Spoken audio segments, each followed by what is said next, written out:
जवळपास 42 नारळ पडलेले होते ह्या नारळात मलाई. पाणी गोड आहे. गोड आहे. नमस्कार मित्रांनो, गुड मॉर्निंग. आपले पुन्हा स्वागत आहे एका नवीन ब्लॉग मध्ये. काल माझी वाईफ रुची आणि मुलाला मी मामाच्या घरी सोडून आलेलो आहे, कारण आहे माझ्या सालीचं लग्न. तर काल झालं काय ना, मी जेव्हा इथं घरी नव्हतो तेव्हा एक नारळाचा घस पडलेला आहे. आता तुम्हाला ते नारळाचं झाड दिसत असेल बघा, हे जे सर्वात उंच जे आहे ते, तो घस पडला साधारणतः इथं पडला होता. हे बघा, हे पाणी पडलेले नारळाचं. तर हे जे घस पडले होते हे साधारणतः ह्या घसाला साधारणतः 20 ते 30 नारळ होते. हे बघा, हा घस आहे, याला नारळ लागले होते. आता पडल्यामुळे हे डायरेक्ट तुटून गेलेले नारळ, देठच सोडलेले नारळांनी.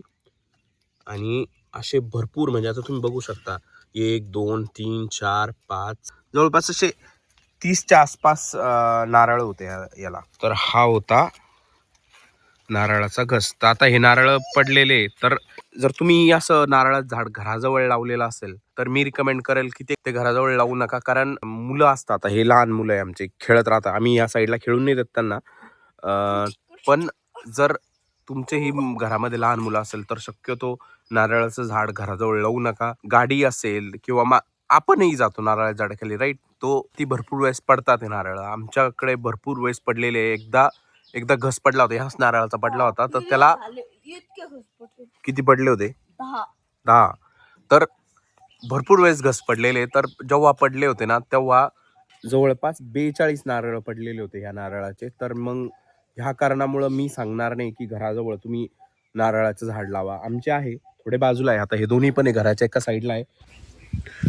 आता हे बाहेर ठेवलेले तीर्थ नारळ काही, ह्या एका बकेटमध्ये नारळ आहे, आणखी ह्या दुसऱ्या बकेटमध्ये नारळ आहे. आता हे नारळ मी बाहेर घेऊन जातो आणि बाहेर ठेवून घरामध्ये कोयता घेण्यासाठी जातो. हा कोयता आहे आणि या बकेटमध्येही भरपूर नारळ आहे. आता बाहेर आलो, आता नारळ तोडून घेतो.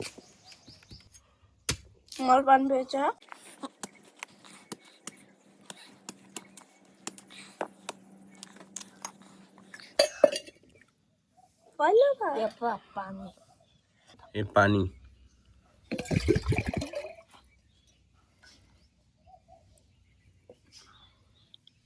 इतकं पाणी निघलेलं आहे या नारळामध्ये. आता आपण याला फोडून बघू. याच्यात मला आहे का, मला माहिती नाहीये, पण आहे ती पण एकदम कवळी आहे. चम्मचने काढायची पडती. काहीतरी तो चमचा मी काढी, मीच खाईन. मला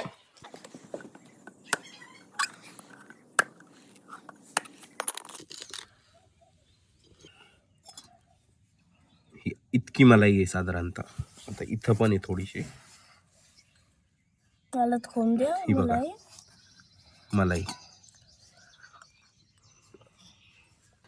ध्रुव पाणी पितोय आता. कसं आहे ध्रुव पाणी? भारी नाही?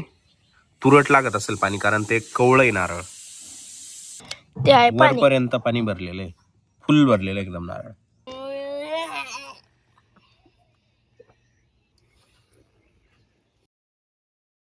ही लाईन जी दिसती ही काय झालेले, वरतून पडलेले नारळ, याच्यामुळे हे फुटलेलं आहे. चान्सेस याचे कमी आहे की याच्यामध्ये पाणी निघल. आता मी फोडून पाहतो. हे बघा आता याच्यामध्ये पाणी कमी आहे. आता मागचं जे नारळ मी फोडलं होतं ते फुल भरलेलं होतं, पण हे थोडं कमी भरलेलं, कारण एकदम फुटलेलं आहे नारळ, याच्यातून पाणी वाहून गेलेलं आहे. ध्रुवला नारळ फोडायचं, पोट भरलं पोट, तीर्थच पोट भरलेलं आहे नारळाचं पाणी पिऊन. जवळपास 3 नारळाचं पाणी प्यायला आहे तीर्थ. हे ध्रुवाचं नारळ. पाणी गोड आहे. गोड आहे. ह्या नारळाचं पाणी गोड निघलेलं आहे, ध्रुव म्हणतोय. पहिल्या नारळाचं पाणी गोड नव्हतं लागलं त्याला. त्याच्यात काय आहे का? थांबते फोडून पाहू. अजून काही जमलं नाही. पाणी याच्यात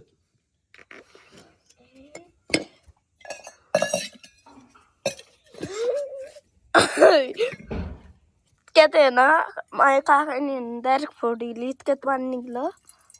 जेवढं आहे ना, असा हाताने फोडितो. तांब्यात लाव, तांब्यात. सो आम्हाला वाटलं होतं याच्यात पाणीच नाही, म्हणून मी डायरेक्ट फोडायचा प्रयत्न केला, पण याच्यात पाणी निघलं. इतकं पाणी निघलं याच्यामध्ये. मी आलो होतो बाजरीच्या शेतामध्ये. तर बाजरीच्या शेतामध्ये सध्या चालू आहे कोळपा हाकायची कामं. हे रेता आणि दुर्गादास कोळ पाकताय शेतामध्ये आता बाजरीच्या वावरामध्ये. हे बघा अशा प्रकारे वावर होतंय साधारणतः. आता हे जे तुम्हाला गवत दिसतंय हे जरी हिरवं दिसत असलं तरी हे कोळप्यामुळं मरून गेलेले आता म्हणजे उपटून निघलेलं आहे, त्याच्यामुळे हे येणार नाही. आता हे झालं एक किंवा इथं एक झालं हे बघा. तर हा होता आजचा ब्लॉग. हा ब्लॉग तुम्हाला कसा वाटला हे मला कमेंट्स करून सांगा. जर आवडला असेल तर लाईक करा, चॅनलला सबस्क्राईब करा. थँक्यू. Bye bye.